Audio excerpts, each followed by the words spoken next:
างบาลโยโมเดมุนวันนี้แห่งวันดีวันดีถีอโมตานโซโตเพียหากันโตไปกันขันเมียนหากกันขันไม่แก้ววันนั้นตกแต่งแล้วจึงได้แจ้งว่าควันโยสันร้อนสาลายนี่ดำใบผูกแขนแขนใส่ไข่ปันต้อยซอยสังวันอาหารได้ยังมาจำว่าผมคือตำทั้งโอ้พันแม่มากินโอ้วังเมียงดาวนาว่าหอกวางเร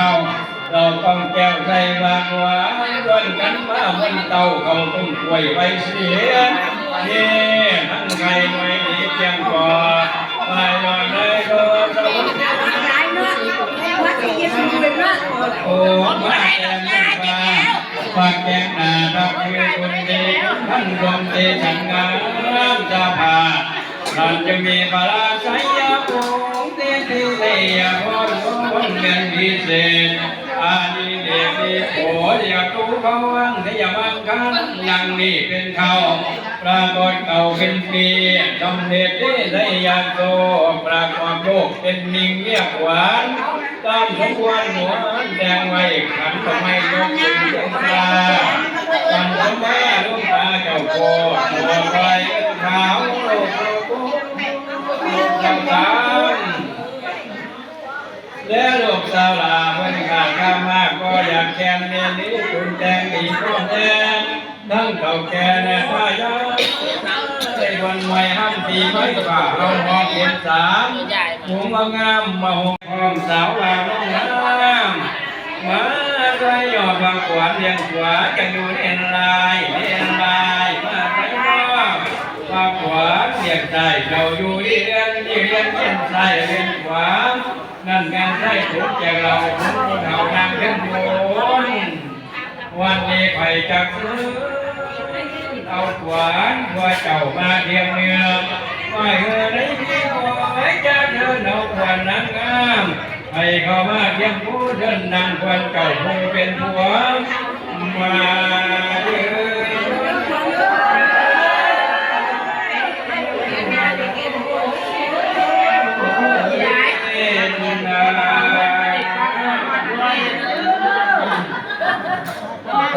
เจ้ามาใช้สมหวนคูแก้วมาหอดแก้วขัดดอกผมมันจุ่มเกี่ยวแทนดอกขัดเขาขัดดอกเขาคนตาเกศน้ำตาไหลน้ำเท่าไม่วันดีวันตรงที่สองเจ้าน้อยเต่าไหนเชียงมือนีวันนี้คนเจ้าไปสอบใส่เสียตรงไหนมาล่ามก็มาสาเมียวันนี้ขวัญชางสูมนั่งงามอยู่ทางอีกผักผ้าพุกแขนไอ้จะมาเบียแพงเนี้ยเลี้ยงจึงเท่าคอยพวกเขานั่นยิ่งที่ราคาไอ้จะมีบุตายิ่งใส่ยันน้อยไอ้สงสัยว่าแสนของกำเนิดไอ้จะมีทุกสิ่งสร้างมาดีเงินทำไปนะทำสุดแบบเย็นใจที่ดันใดเราไว้พ้นเป็นคำสอนสั่งโลกโป่งนั้นแก้วตั้งแต่ตัวแดงไปสอนดอกไม้ก็ต้องการไอ้ที่ระบวนเจ้าความพันกว่าเด้ยไปดูเจ้าอยู่เข่งเด้อพวกเจ้านี่มาจากภาคข้าวเรื่องคงมาใช้ส้มสองผมก้อนถอนวันหมอนสองแล้วนอนเจ็ดกายรังสองไทยของกันสองตั้งลงรวมผมแย่ไม่เห็นเทียนหัวปวดพวกย่อขันตูมือสาลงเลี้ยงตายกลงมาตั้งใจลงไปไงท้องคำเก็ดมานำห้อยกอยิ่งมากกอประดับน้ำเงินและคำเต็มถาดหลายแสนบาทสิบดองเอามาห้องตกแต่งบ่อในแรงปันไทยสองหัวใจมาอยู่ห้องมาอยู่หลงเป็นหนึ่งแผ่นทองคนเว้นจะไปเห็นเสาแย่จะไปแก่กว่าโล่งจะเป็นสูงกว่าป่าจะไปนาที่ดอกยาไปคอนยาไปหยอดได้แล้วมันบวนเนาะหอมใส่ปูเนี่ยไปก้อนไปแกนก็จะให้ก้อนไปอย่างแล้วก็ได้แล้วการประมาทก็ให้ก้อนใส่แกนมาเนี่ยจะไปสูงก้มเก่าจะเอาก้มเดิมจะไปเสริมผู้อื่นจะไปตื่นแซงคนจะไปคนของเพิ่นต้องไปเอื่นจำขาเดี๋ยวว่าจำซอยจะไปจ่าวันคำลงหลับประเสริฐเมื่อจ่าเนี่ยลงหลับ ลับสมัยเกินนานมานี่ทางผ่าการสาแม่ร้ายคนเสียแล้วคนนี้ยังเหี่ยวมาแล้วไม่ได้เจ้าถึงเดียวพอแล้ว ป้อนไข่หน่วยเฮ็ดเป็น2 คำเอามือหันละพารถอ่ะ วัน14เขาไม่ ฝ่ายหันละพารถอ่ะ ขาดเข้าเสีย คนตามอายุตาเยี่ยมคนแก้วเลย เอาก็เกี่ยวขึ้นไปอย่างเหมือนทุ่มทองรองไม่แม่นางหลอกอยู่ภาควันนวล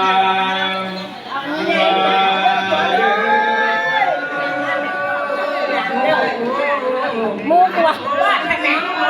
มูไหน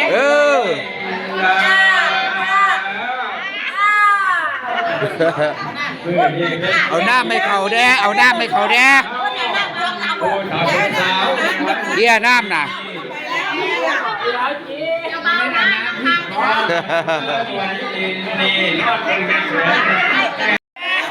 ไอ้ขาเข้าไปขา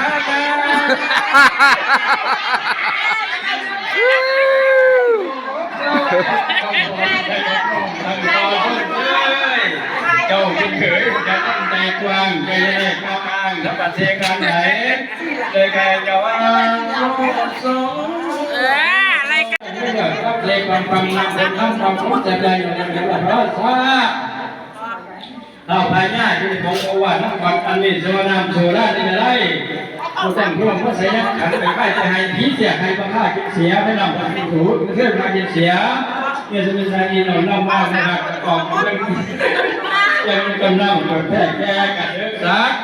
เอ้าคิดถึงพระคิดที่สอนฝ่ายหน้าเป็นสาวเป็นบ่าวเนี่ยคิดที่สามผมขาวเจ้าตาเป็นผมใหม่เกิดนี่เลยไม่ใช่ทหารเป็นพญาเพราะดาโมเป็นตัวกันเป็นตัวขาดยังมากกว่าในไพศาลเชื่อเก่งไหนเงินไหนข่าวเมื่อละ100,000 200,000ไปหาชมข้าขายดีเดี๋ยวนี้เกี่ยวกับไปทำเพียแสนกว่าล้านนั่นแหละรวยจุดหวยแล้วจะหมดได้แล้วต่อมาแล้วนั่งบ่ได้ใช่ป่ะก้อนไปดู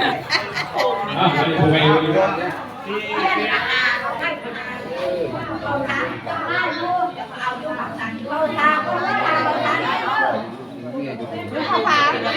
ก็มีดอกไม้กันหรอก็มีดอกไม้มาใส่มีกันหรอ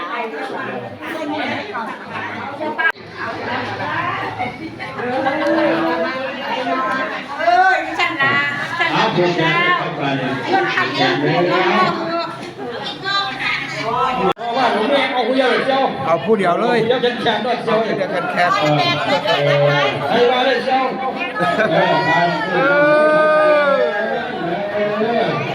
ทำมาค้าขายไก่งอกไก่เลยเงินไหนกองทองไหนบ้านเจ้าเลย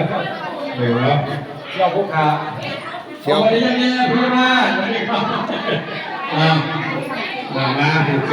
นผูกเต้าวันนี้เอาเข้าตำทองกองตำประตูไก่ตาเห็นตากันกันดีใจ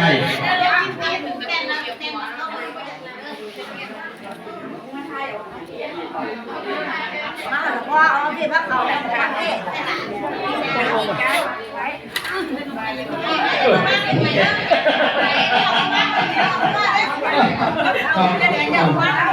เอาครับเอาผูกแขนแกก็ลงได้ผูกแขนผูกแขน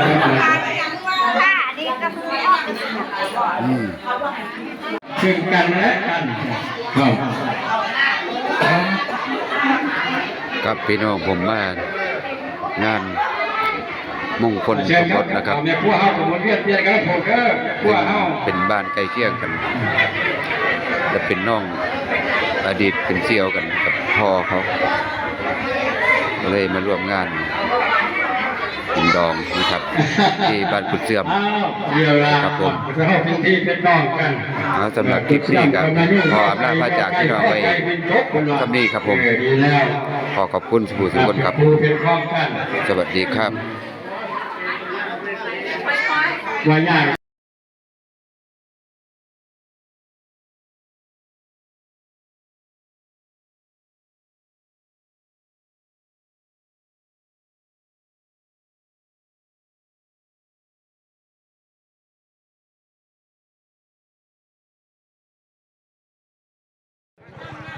กูเวลาสู้กันหาว่าทางไหนคนกินเขาเด้อเอาไปคั่วจะไม่ยังคนไม่คั่วเด้อไม่สู้ไม่ตาว่าไม่ดี แต่งงานยังบ่แรงครับพี่น้องวันที่8 มีนาครับ68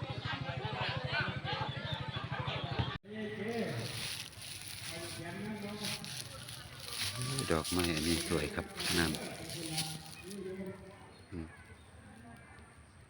สวยงามแต่อยากไปไว้บ้านอยู่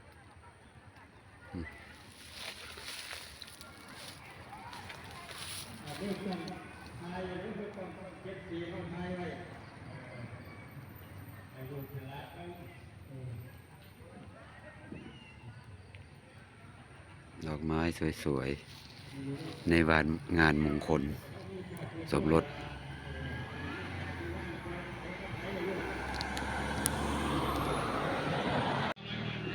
ครับพี่น้องสำหรับคลิปนี้กะ